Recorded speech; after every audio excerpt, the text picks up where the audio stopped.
Habíamos ya hablado de que los aditivos del hormigón son sustancias hechas en base a petróleo y otro tipo de compuestos químicos que le dan ciertas propiedades, particularidades al hormigón. Pueden hacer de que el hormigón pueda secar o endurecer o fraguar más rápido. Puede ser más manejable. Pero en este caso vamos a hablar de un aditivo que ocasiona de que el hormigón pueda acelerar su proceso de fraguado y endurecido, ¿sí? En el caso de los aceleradores, una de las funciones principales es reducir o adelantar el tiempo de fraguado. Habíamos visto que en un hormigón normal, donde no tiene la influencia del fraguado, el hormigón, ¿en cuánto tiempo empieza el proceso de fraguado y a las cuántas horas termina? ¿Recuerdan eso? ¿Sí? A ver, ¿quién se acuerda?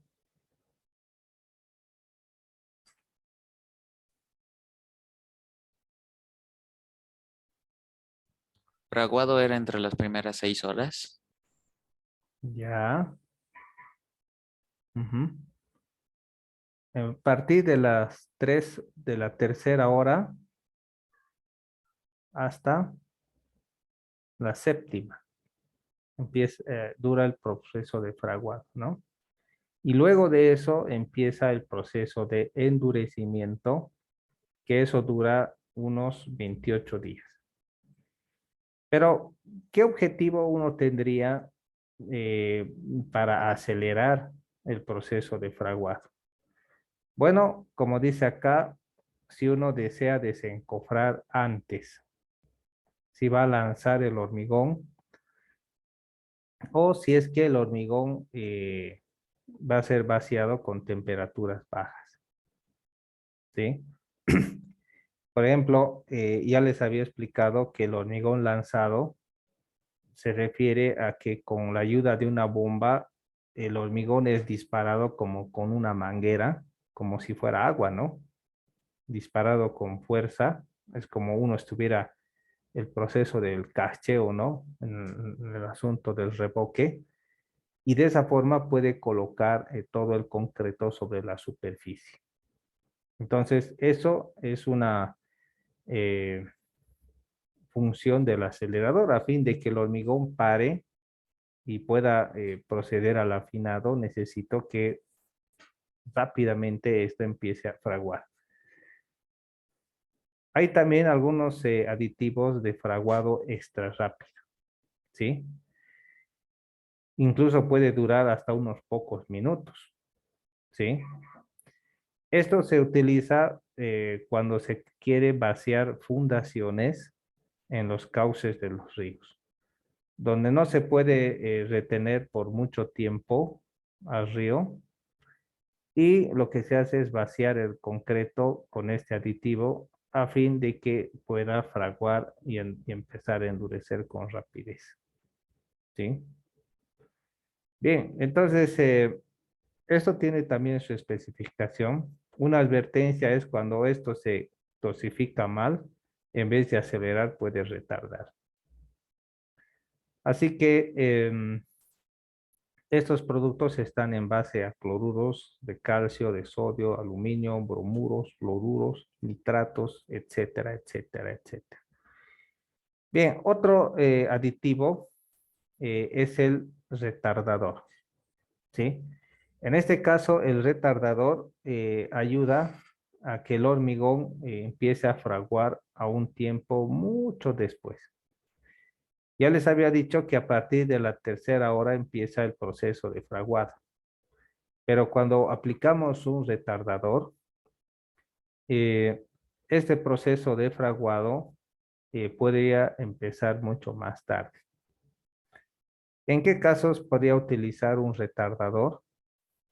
Cuando tengo que trasladar el hormigón distancias considerables, ¿sí?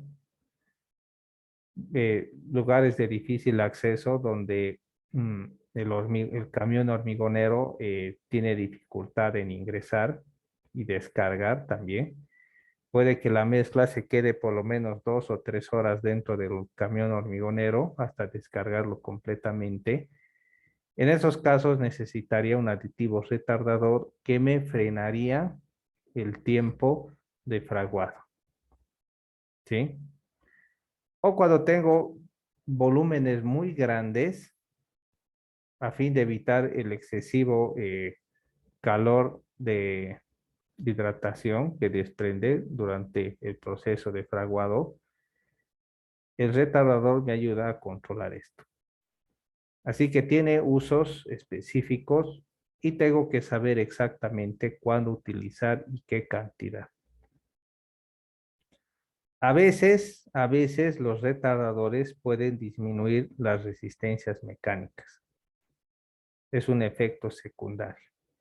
Pero por lo general, cuando utilizamos retardadores, las resistencias tendrían que aumentar porque estamos reduciendo la cantidad de agua y el retardador entra como si fuera agua que después desaparece.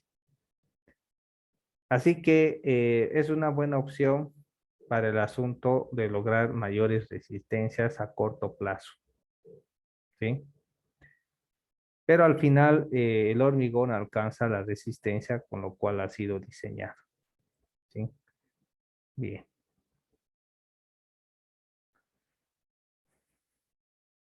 Aquí hay un gráfico donde nos muestra los efectos de los aditivos.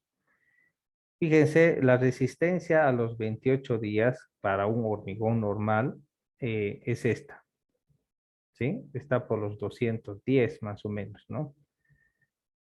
Perfecto.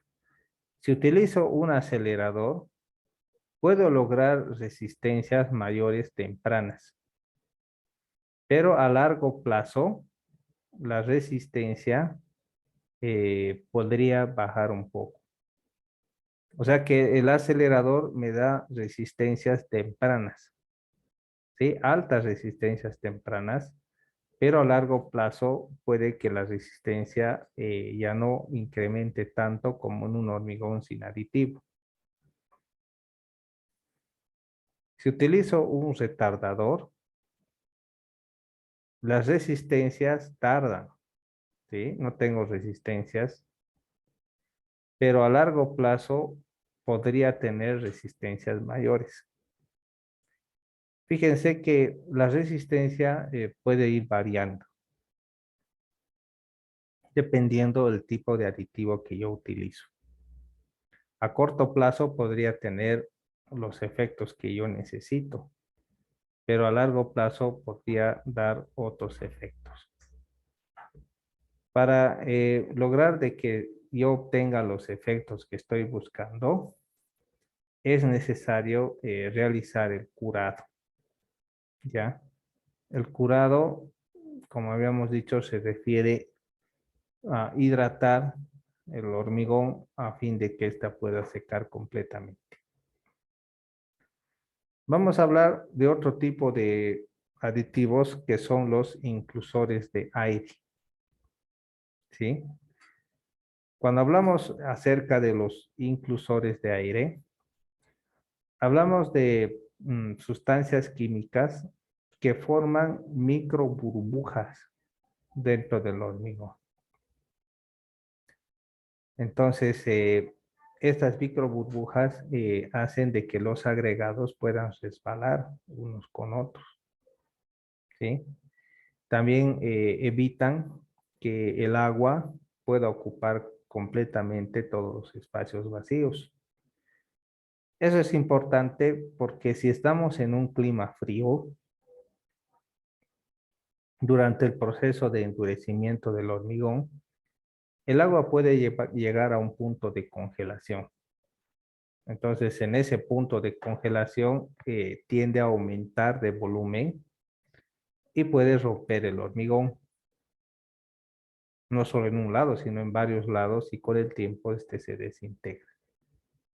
Entonces, a fin de que no ocurra esto, estos aditivos aereadores que crean micro burbujas, evitan que el agua esté completamente en todos los espacios vacíos del concreto.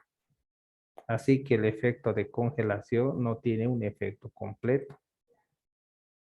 Incluso estos aditivos inclusores de aire tienen algunas sustancias anticongelantes que evitan que el agua se congele y pueda ocasionar esos problemas cuando el agua se congela. Así que tiene también su función estos aditivos inclusores de aire. Por lo general, introducen en un volumen de hormigón del 4 al 7% de aire. ¿Sí? Pero pueden contribuir a la disminución de la resistencia entre un 5% por cada 1% de burbujas de aire incluidas. Entonces tiene su efecto contrario, pero los beneficios a largo plazo son mejores. Entonces, si yo sé esto, que me disminuye un 5% por cada 1% de burbujas, y mi resistencia, por decir, es 210, voy a tratar de calcular para una resistencia mayor, tal vez 250, a fin que con la pérdida de resistencia pueda llegar a la resistencia específica, ¿sí? A la resistencia especificada. Y de esa forma no perder resistencia. Entonces, estos son los aditivos que incluyen aire.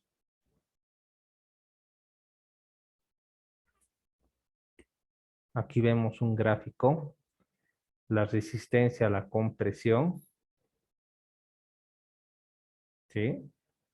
A medida que el contenido de aire es menor, la resistencia se puede esperar que es mayor, pero a medida que se aumenta el contenido de aire en porcentaje, la resistencia también cae.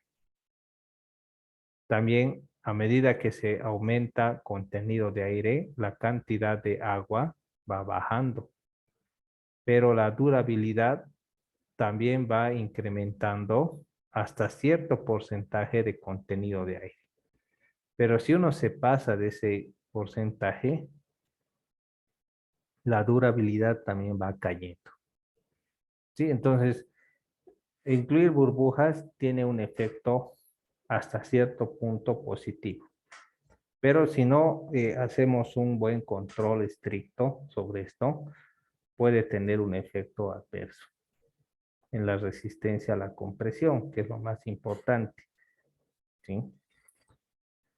Aquí vemos algunos hormigones y vemos el efecto del contenido de aire. Este es un hormigón de 220 kilogramos metro cúbico. ¿Sí? Este tendría que ser kilogramos metro cúbico. Aquí está la resistencia a la compresión.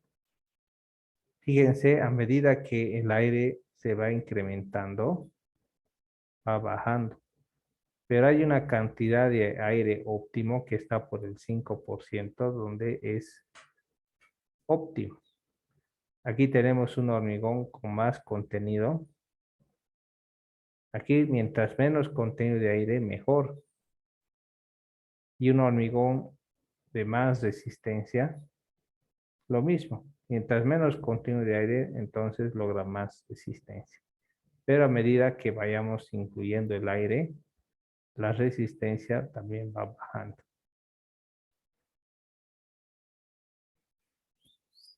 Bien, veamos otra categoría de aditivos. Hablemos acerca de los impermeabilizantes. ¿Sí?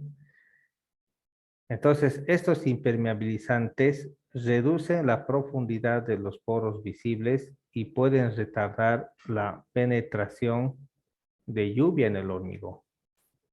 O sea que lo hacen impermeable, ¿sí? A fin de que el agua no pueda ingresar dentro del hormigón.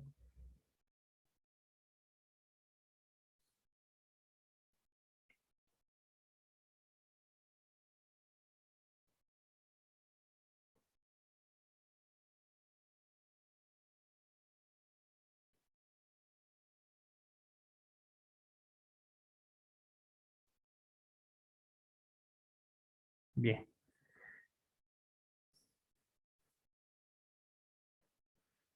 Esta es una gran verdad. No se puede hipermeabilizar un hormigón malo.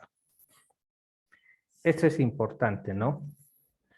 A veces hay el error, jóvenes, de que cuando se vacía una losa, uno podría pensar de que la losa es como un techo, ¿sí? Algunas viviendas tienen como una losa vaciada y es como un techo, pero no es un techo eso, ¿no? Siempre va a haber fisuras y siempre va a tener goteras. Ahora, algunos lo que hacen, preparan la mezcla junto con el aditivo impermeabilizante, creyendo de que esto va a evitar de que haya goteras, pero aún así igual existen goteras. Entonces, ¿cuál es el problema? De que la losa, por asuntos de contracción, retracción y otros asuntos, se fisura. Y el agua busca un camino y existen las goteras. O sea que no es la solución añadir un impermeabilizante para poder vaciar una losa, sino de que estos impermeabilizantes tienen que utilizarse de otra forma. Imagínense una vez que se vacía la losa completamente, al día siguiente se vacía una pequeña capa de unos 5 centímetros con impermeabilizante.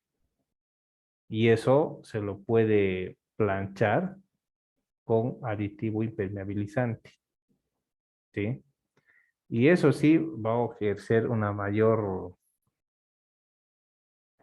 capacidad impermeable al concreto, a la losa.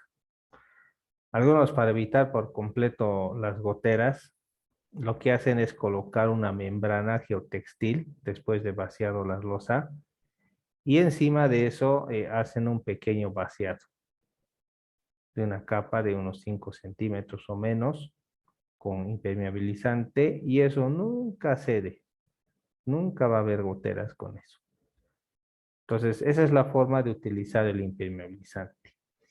Imagínense, ¿no? Si es que se vacía un tanque de agua, eh, claro, se lo vacía todo de hormigón, pero la obra fina de ese tanque tiene que estar impermeabilizada. Es decir, que se vacía el tanque y por dentro se hace un revoque. Ese revoque que se hace tiene que utilizarse el aditivo impermeabilizante. Y eso ayuda a que no existan fisuras en el tanque. Entonces, esa es la idea y la forma correcta de cómo utilizar de forma adecuada estos aditivos impermeabilizantes en el concreto. Entonces, no es ponerle nomás. En los casos donde se puede colocar directo a la mezcla y vaciar, podría ser cuando se está realizando el trabajo de los sobrecimientos.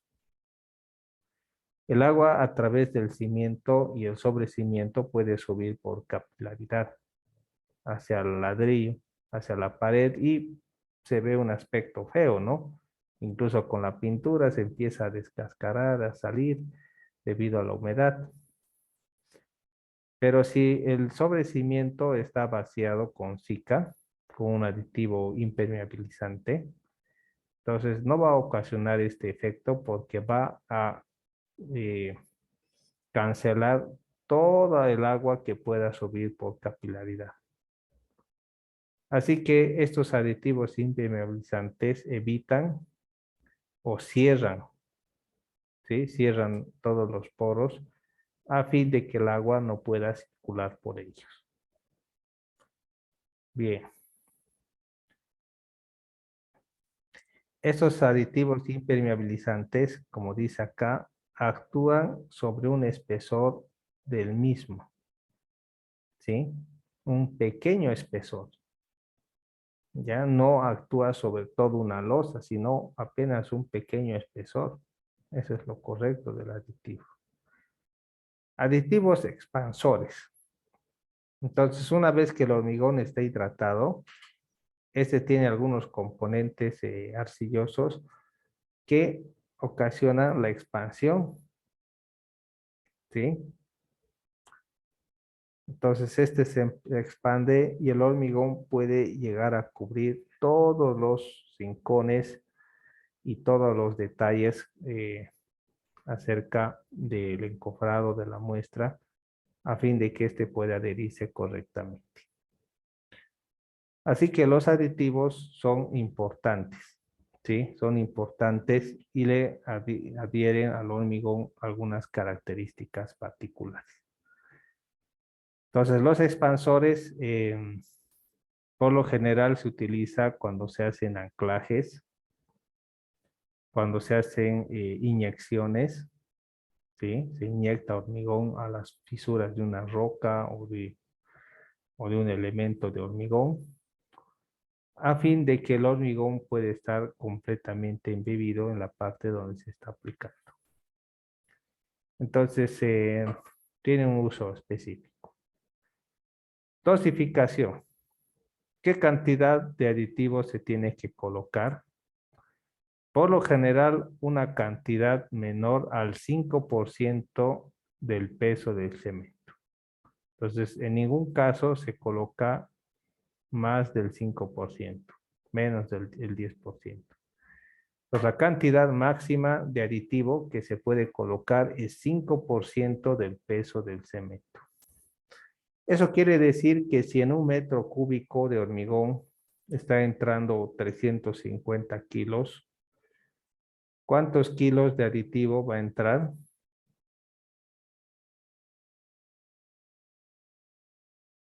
¿Mm? ¿Cuánto? Como 17 kilos, ¿no? Si es 350. 17,5 sería. 17,5 kilogramos. ¿Sí? Esa es la cantidad máxima del aditivo que tengo que colocar para que este funcione, ¿sí? Ahora, si coloco mucho, tal vez en vez de 17 le pongo 30 kilos a un cubo, ¿qué es lo que va a pasar? ¿Qué efecto podría tener?